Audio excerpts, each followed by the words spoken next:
ఒకరుండాలి మన కోసం, తమ సమయాన్ని మనకిచ్చేవారు, అవసరమైతే తమ సమస్తం మనమే అని భావించేవారు, మన కష్టాలను కూడా అర్థం చేసుకునేవారు.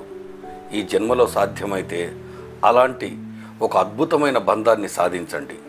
టెన్షన్లు, బీపీలు, ఒత్తిడిలు మన దరిదాపులకు రావు ఇలాంటి వారు మన తోడుంటే.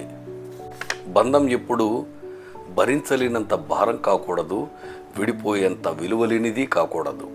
అర్థం చేసుకుంటే అనుబంధం అవుతుంది, భరిస్తే బంధం అవుతుంది, అపార్థం చేసుకుంటే అనర్థం అవుతుంది. తప్పెవరిదైనా కావచ్చు, ఒక అడుగు వెనక్కేసి తగ్గుండడం 1000 మంచి మాటలతో సమానం. నీకు ఇష్టమైన వారితో వాదించాల్సి వస్తే మౌనంగా తప్పుకోవడమే మంచిది. ఎందుకంటే వాదనలో గెలవడం కన్నా బంధాన్ని నిలుపుకోవడమే మంచిది కాబట్టి.